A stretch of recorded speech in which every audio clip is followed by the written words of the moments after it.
Okay.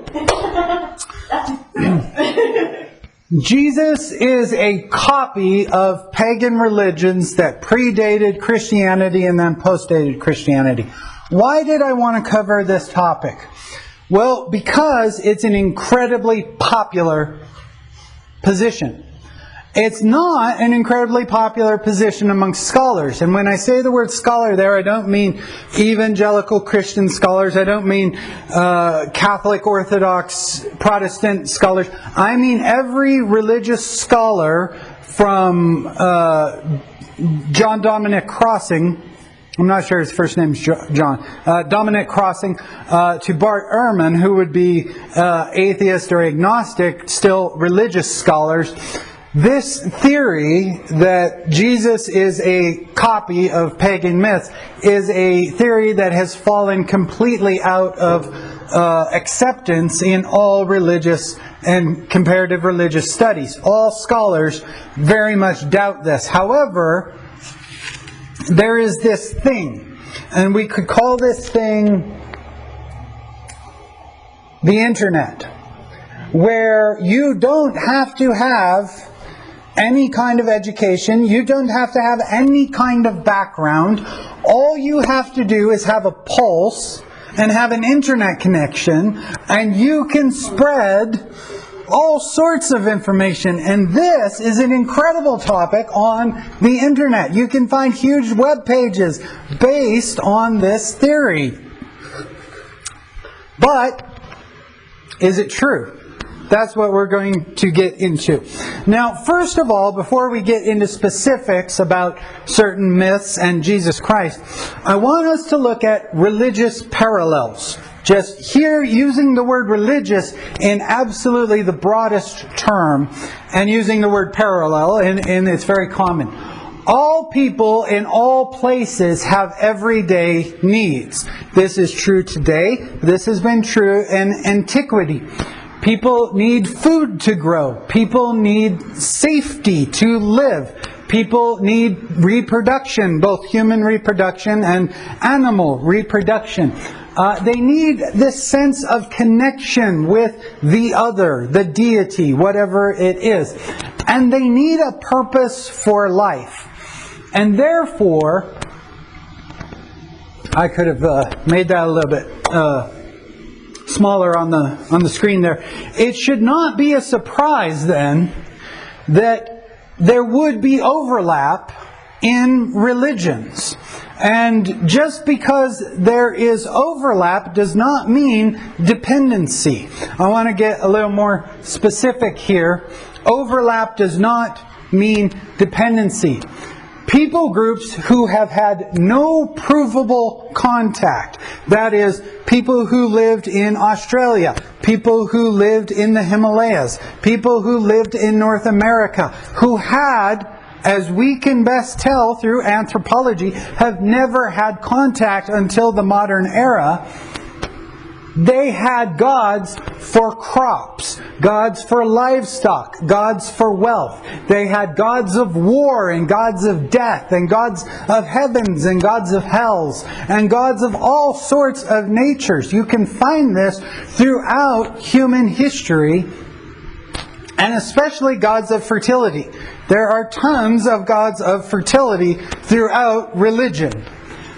If you want your religion to grow, if you want to get converts to your religion had better meet human needs. What good would a religion that has no bearing on human needs, are you really going to get many converts to your religion? Is your religion really going to become a world religion? Probably not.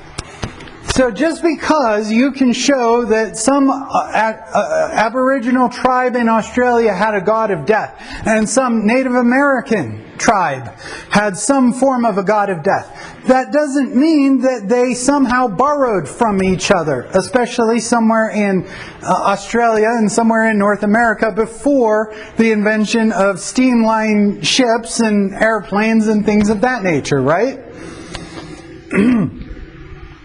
Early Christianity actually acknowledged that there are certain parallels between Christianity and pagan religions. In fact, Justin Martyr said in his first apology, when the virgin birth of Jesus was ever mocked, Justin Martyr appealed to the pagan belief in the virgin birth of Perseus. He specifically says here, you're mocking Christians because we say Jesus was born of a virgin. You say that Perseus was born of a virgin. Why are you mocking us? We've seen this, though. This happens on schoolyard playgrounds, and it happens in politics, and it happens everywhere. This kind of argumentation. You do this. Yeah, well, you do this, you know. So the thing is, even back in the first century, Christianity looked at Christianity, and it looked at the other religions, and it saw some things seem to be pretty good parallels. We just saw, though, that parallel does not mean dependence. I love this. John and Oswald. An elephant is not a table because it has 4 legs. These tables actually don't have 4 legs. They have the one leg. But you can think of a table that has 4 legs, and you can look at an elephant, and they both have 4 legs. And yet they're not the same thing. That parallel of 4 legs does not mean identical, right? One thing that's very fun is when you cherry pick. We all know what cherry picking is, right?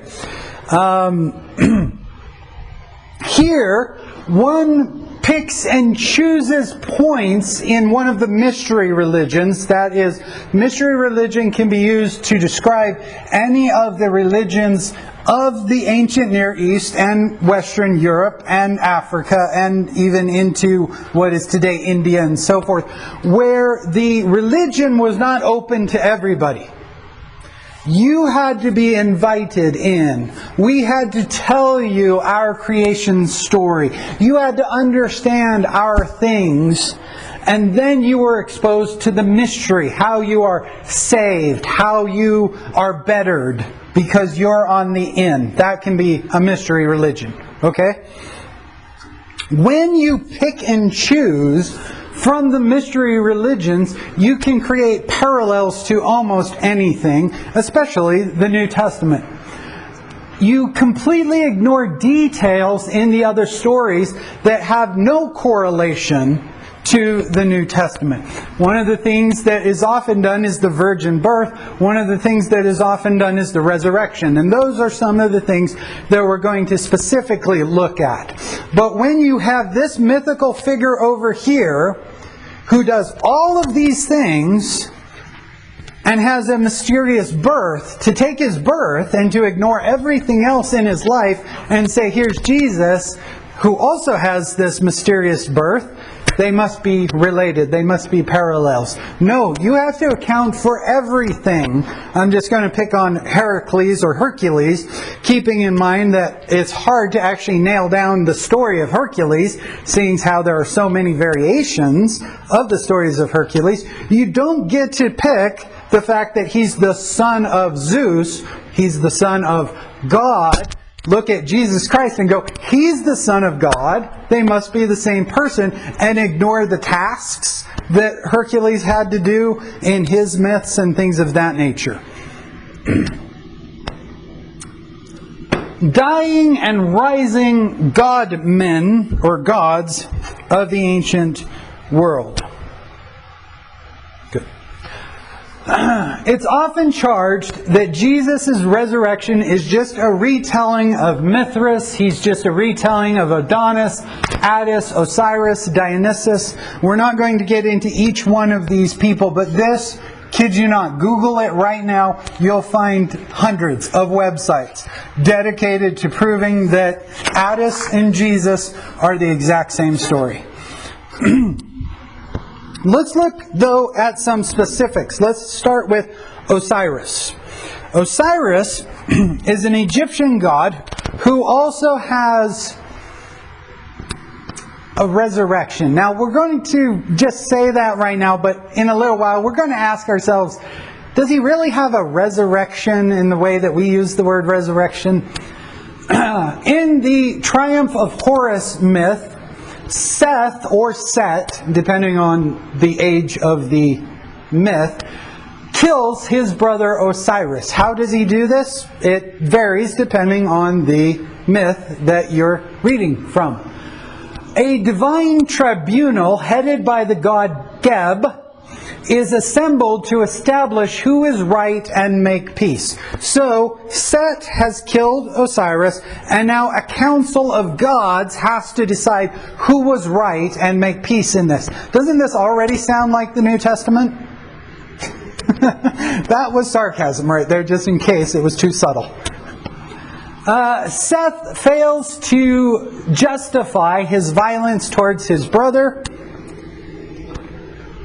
Osiris is vindicated, and in some versions of the myth, the vindication implies that his transformation can then be completed. So the council of gods decide Osiris was right, and because the council decides Osiris is right, he is then transformed into the ruler of the underworld. So death or Hades, maybe hell, but hell might not be the way we use the word hell, may not be the best thing. Because he was right, he now gets to go and rule in the underworld. Is that really a resurrection? That's not really a resurrection, is it? That doesn't really sound like a resurrection to me. So, in a sense, he's returned to life. I mean, he's alive again, but he's not alive in the world. He's alive in the afterlife. In some accounts, Seth is punished. He has to carry the body of Osiris to its final resting place.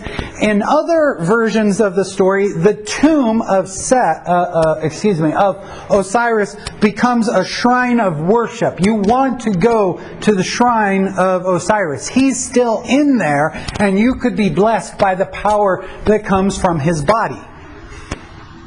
Very much like Jesus, huh?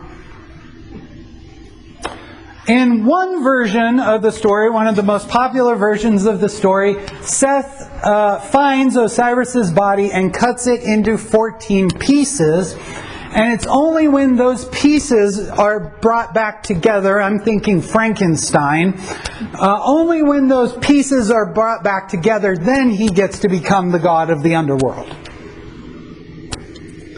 In one version, Osiris's wife's sister, don't ask, Isis, with the help of the moon god, reassembles all of Osiris except his male part. His male part was thrown into the Nile and was eaten by the fish. And that is Osiris's fertility being in the Nile. So when the Nile spreads its fertility throughout the land, that's Osiris blessing us. That's Osiris's resurrection, blessing Egypt, northern Egypt, southern Egypt, etc., etc. There's nothing like that in the Jesus story, is there? There's one reference, I made it earlier, to Jesus being circumcised. That is the only time that Jesus' maleness is ever brought up. It's never a part of the story again. And in the resurrection, it's not there, is it? Well, assuming it's there, I don't know.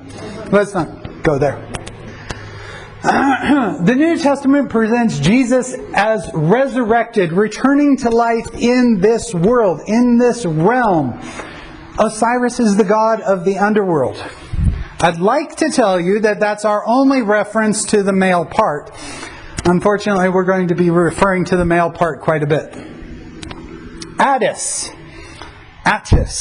I'm not sure how to pronounce his name. It's a story of a young male shepherd. Oh, look, see? He's a shepherd. Jesus is described as the good shepherd. They must be the same person. He is a worshiper of Sybil. That's how I'm going to pronounce that. I'm not sure if that's how you would pronounce it. In one version, Attis dedicates himself to the goddess by making himself a eunuch. In another version of the story, Attis has made a vow of chastity to that goddess, but then cheats on his chastity vow with a person. Sybil kills that person that he broke his chastity vow with, and he goes and he makes himself a eunuch, or he's transformed into a pine tree. I don't know what becoming a eunuch and a pine tree have to do with each other, but depending on your version of the story, that's what happened.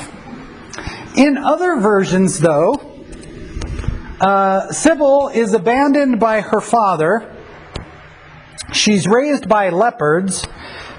She's somehow welcomed back into her father's house, but her father finds out that she's pregnant by Attis. Her father kills Attis. Sybil, somebody named Marsyas, and the god Apollos, or Apollo, wander. Because she's off wandering, the crops don't grow, and people starve to death.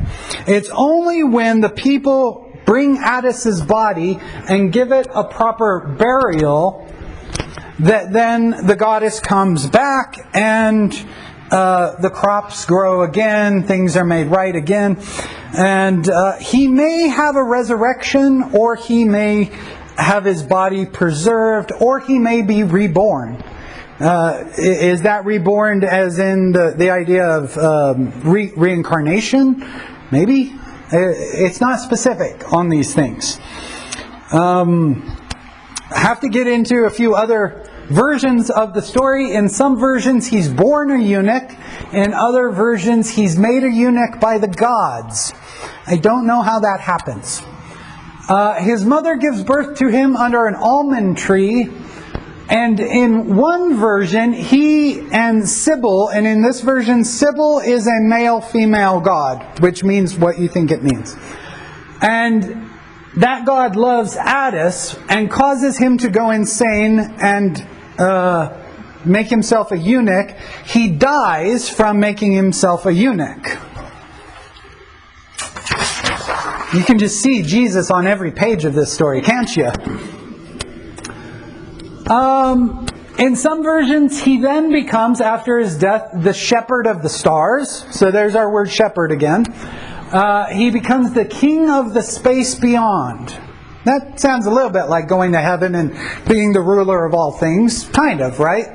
And others, after the 2nd century AD, after the mid-2nd century AD, he's resurrected. Wait a minute. If there's no stories of him clearly being resurrected until the 2nd century BC, who's borrowing from who? Just saying. This one's a little bit more controversial. The god Tammuz is a very, very old god, possibly one of the oldest gods that is known about. The god Adonis, there's a little bit of a question in many scholars' minds. Is the Adonis myth a late mutation of the Tammuz myth, or are they unrelated? Did they just, come up by themselves and the two didn't influence each other? Since scholars are divided on the topic, we're going to, for this moment, assume that Adonis is a mutation of the Tammuz story. If we're wrong on that, we'll change our theory later. Tammuz is a vegetation cycle god who dies and is reborn every year. You find many gods of that nature. They're the god of vegetation. The annual cycle, the crops die, they come back. The crops die, they come back. The god has to rise again from the dead. You see this kind of mythology all over the world. Now, whether or not Adonis is a mutation of this, here's where we kind of wonder. In the Adonis myth, he's a beautiful child and he's born of Aphrodite. So this would be Greek mythology. He's born of Aphrodite, and Aphrodite hides him in a coffin. Because that's what you do with beautiful children, apparently. And she gives the coffin to Persephone. Now you'll remember Persephone is the wife of Hades. She's the queen of the underworld. You might be going, wait a minute, isn't there a myth related to her in the crop cycle? Yeah, there is. But put that on the back burner. For some reason, after she's given him the coffin, she wants it back. Why? Because that's what the gods do. Zeus has to get involved with this. Zeus decides that for 1/3 of the year he will spend his time with Aphrodite. For 1/3 of the year he'll spend his time with Persephone. And for 1/3 of the year he'll be alone. In certain versions of this, he chooses his alone time with Aphrodite. You can see how this myth would be a good explanation for the crop cycle. This myth could also, though, be that universal question of love and death. Does anything survive death? If you love somebody so much, can your love bring them back from the dead? That kind of thing. Identical to Jesus, isn't it? Now, I want us to pretend something for a moment. I want us to pretend that we are a business, okay? And I'm the CEO of the business, and you guys are the shareholders. You're the stockholders. You're the money behind the business, okay? This is not in your notes, just in case you're looking for it. This is just me giving you an example. Now, in our first quarter, we're down. It does not look good. It looks bad. In our second quarter, we continue to lose. It is looking dire. In our third quarter, we fall into the red. And it's looking absolutely horrible for the business. Something happens in the fourth quarter. We're able to turn it around. Christmas. We're able to crawl out of the black. We're able to rebuild the company. We're a successful company again. What happened? It doesn't matter. It's a analogy. Now, the annual stockholders meeting is coming up, right? I'm the CEO and I have to present to you guys what happened last year, right? So we probably rent a nice banquet hall. We probably dress up. I've never actually been to a stockholders meeting, so I don't know what they're actually like. But we probably, dress like we're going to the Ritz, right? And then I'm going to get up there and I'm going to address you. That's part of my job as the CEO of the company. I have some explaining to do, don't I? I mean, our business almost went under, and yet something happened to save it. Now, I choose, because I know a lot of you are Christians, I choose to describe it as in the first quarter, our business was severely misunderstood. In the second quarter, we were severely wounded. In the third quarter, we died. And in the fourth quarter, we were resurrected and vindicated. Yay! Now, some of you will go, oh, good use of plays on words there. You're a clever one. The rest of you are going, that was very cheesy. Don't do that again. Right? Why? Because over here we use words like wounded and died, resurrected, vindicated. Those are theology words. Those words belong in church. We are a business. We're having a business meeting. You don't want to hear theology words in a business meeting. You want to hear business words in a business meeting, right?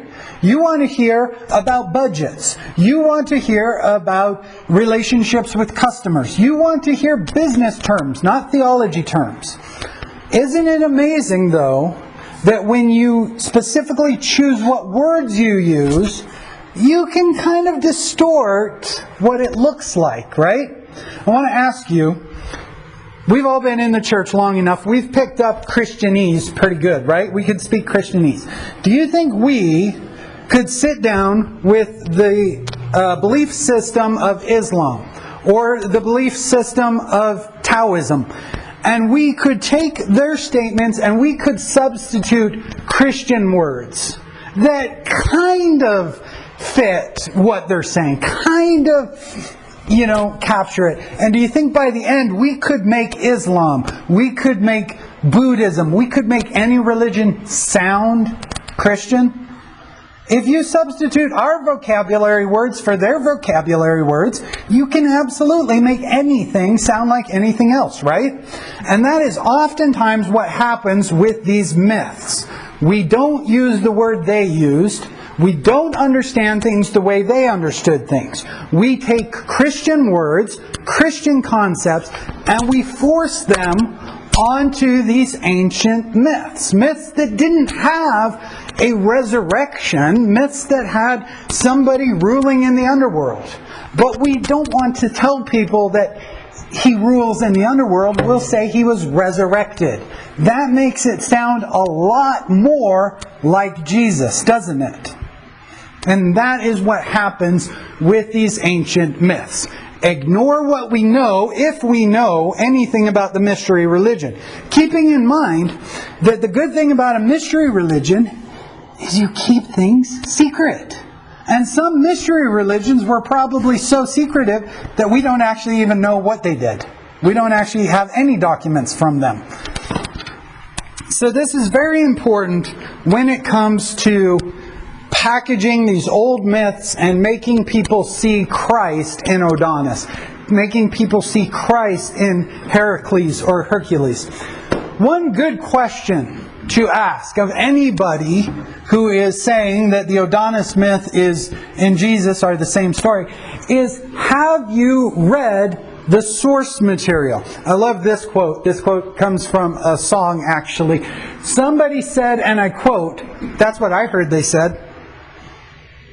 I love that, because, if that's your source, I heard that they said that, they must have said that, huh? It must be true.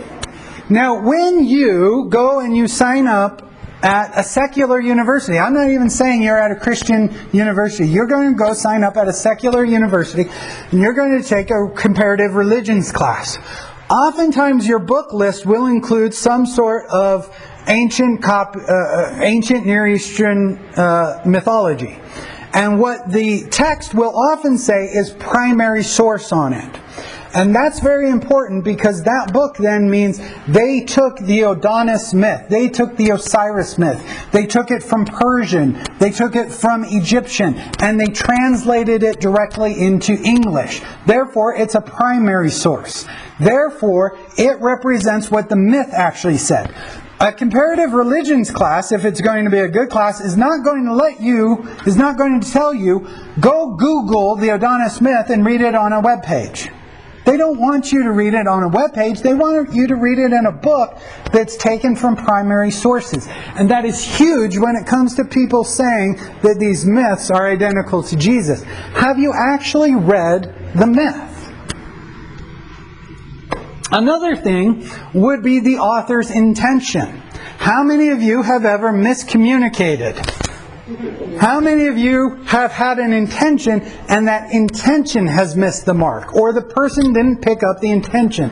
Plutarch, who was a Greek biographer in the 1st century, is saying to one of his, I believe this is one of his students, when it comes to the Greek myth, you can't think of them, you must not think that any of these tales, myths, actually happened in the manner which they are reported. The Greeks knew that their Greek myths never actually happened.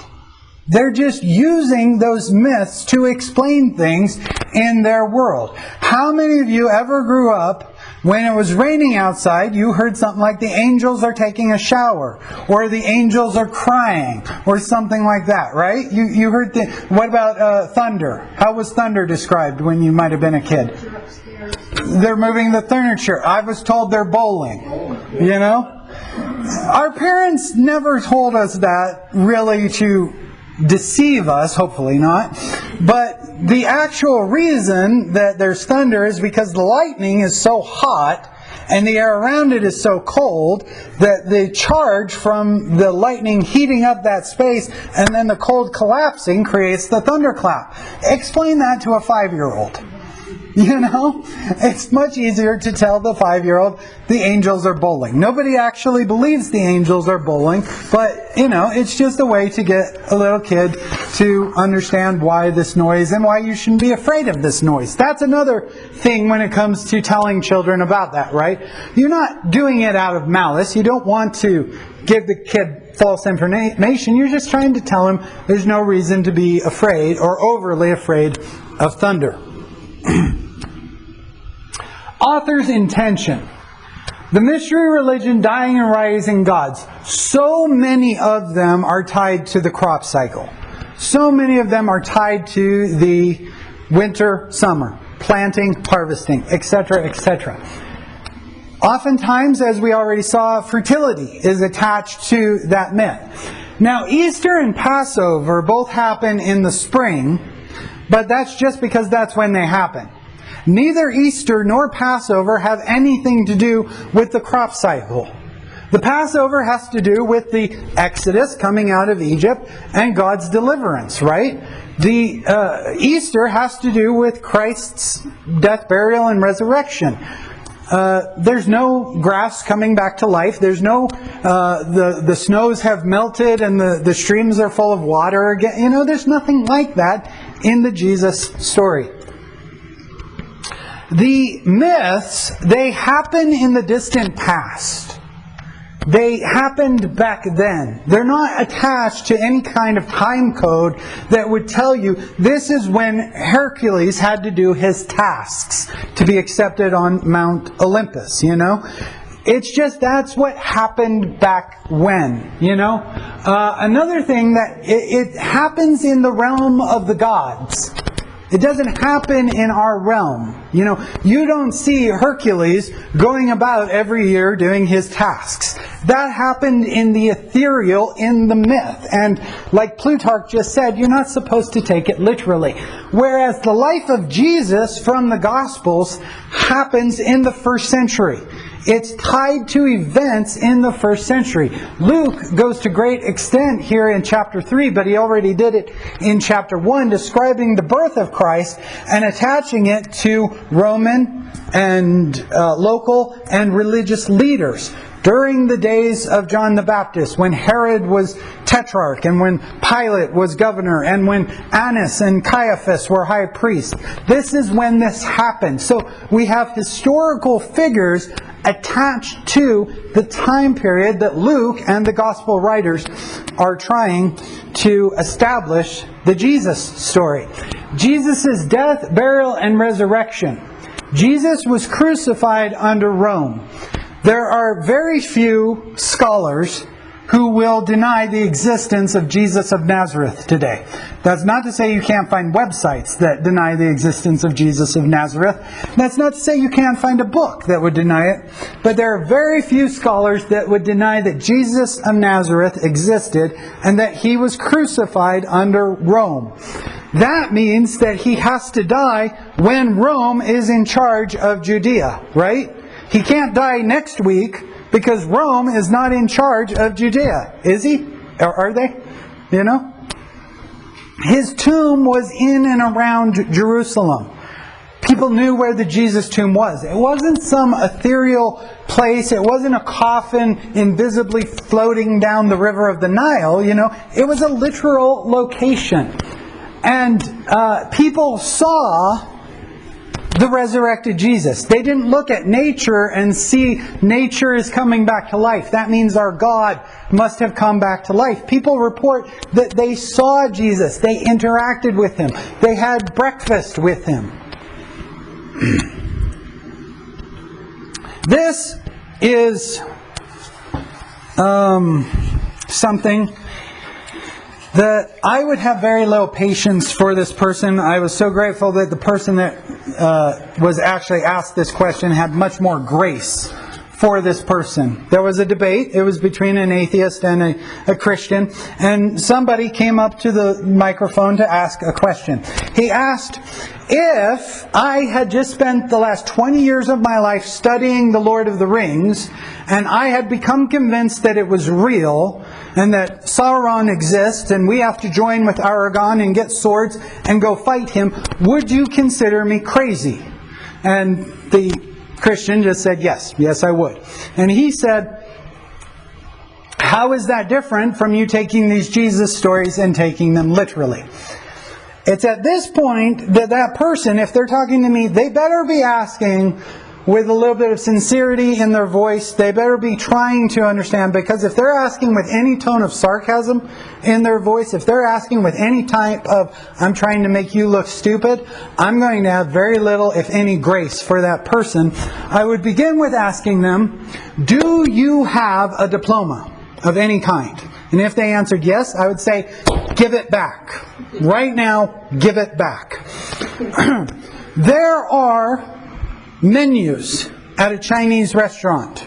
You can go and you can sit down and you can read the menu at the Chinese restaurant. There are these books. We rarely use them anymore, but they're called a phone book. They have people's names in them. They have people's phone numbers in them. And when you buy a stereo or a TV or something, it usually comes with this little booklet in there, right? And the little booklet tells you how to hook the thing up, right? The Chinese restaurant menu, the phone book, and that little booklet are completely different types of writing, right? They're not related. Just because this one uses the letters A, E, I, O, and U, this one uses the letters A, E, I, O, and U, this one uses the letters A, E, I, O, and U, doesn't mean they're the same kind of writing, does it? And you can't compare those to Edgar Allan Poe, can you? This person has taken what we know to be a mid-20th century epic fantasy English novel, and they have confused it with first century Greco-Roman biography. Greco-Roman would be Luke, and Jewish biography would be Matthew. And they have taken these two forms of writing that I'm not playing with words. I'm saying that the difference between a Chinese menu and a phone book is the same sort of difference between an ancient biography and a novel. And because you don't have the ability to tell the difference between these two, you don't deserve to have a high school diploma. Give it back, and after you finish your English courses, you can have it again.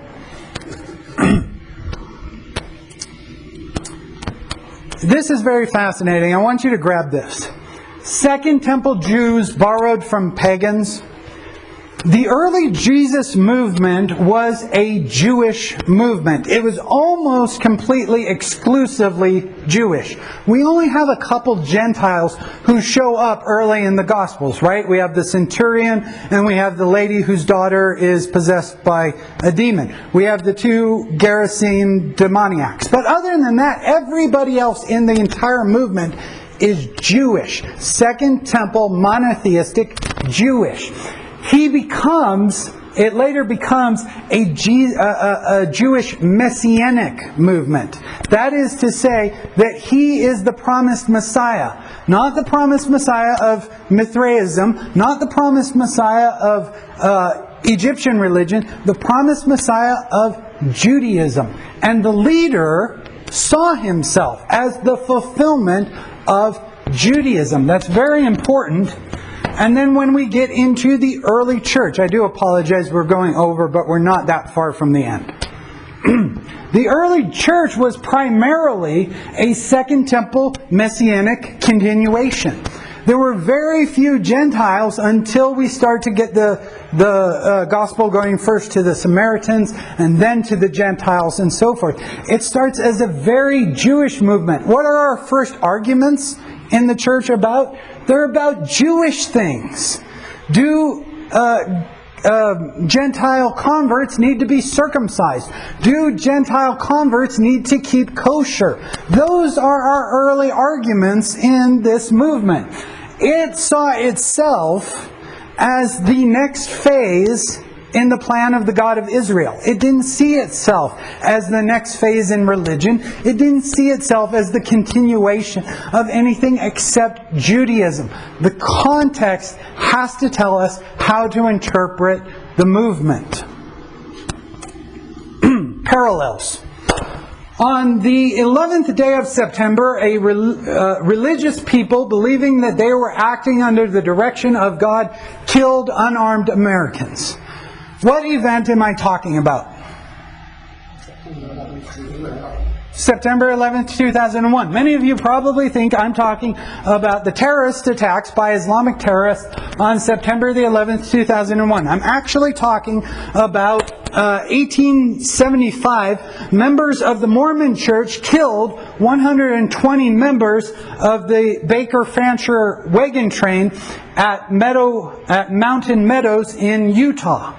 This is a real event. It happened in 1875. What day did it happen on? It happened on September the 11th. Is there something about that date that somehow creates radical religious murder? Who knows? But, you know what I think? I don't think the attacks on the World Trade Center ever happened. I think somebody took this story and changed it to make another religious event showing how bad religion is. And you can see that they did this because it happened on September 11th. It's right there in front of you. All of it was fake. All of it was fake. Now, in 1824, Andrew Jackson won the popular vote but lost the election to John Quincy Adams. The same thing happened in 1876. The same thing happened in 1888. The same thing happened in 2000. And the same thing happened in 2016. Should we doubt that the same thing happened in these years because it happened back then? I don't think it happened. I think somebody took the Jackson-Adams election and just borrowed that part of the story in telling the Clinton-Trump story. I mean, the parallel's right in front of you, people. See it. It's right there. This is Terry Bradshaw. This is Terry Bollea. Who knows another name that this guy goes by? Hulk Hogan. This is Hulk Hogan. His real name, though, is Terry Bollea. You know, those two look a little bit alike, don't they? I mean, they both got kind of blonde, kind of longish, bald. Bradshaw's put on some weight, huh? Well, interestingly, Terry Bradshaw's initials are TB. Terry Bollea's initials are TB. They were both born in the mid-20th century. They were both born in the South.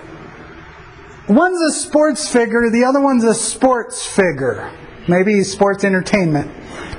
One's a Super Bowl champion, the other one's a wrestling champion. They're both TV personalities. You want to know what I think? I don't think Hulk Hogan exists. I don't think Terry Bollea is a real person. I think somebody has taken the Terry Bradshaw myth, elements from him, added other things, and created the myth that Terry Bollea exists. The parallels are right in front of you, people. You should be able to see them. You should be able to know this. Obviously, I'm being overly dramatic, and obviously I'm just having fun with this. But I want you to see that. I want you to see that parallel does not mean that they're the same thing. We can find parallels across the board.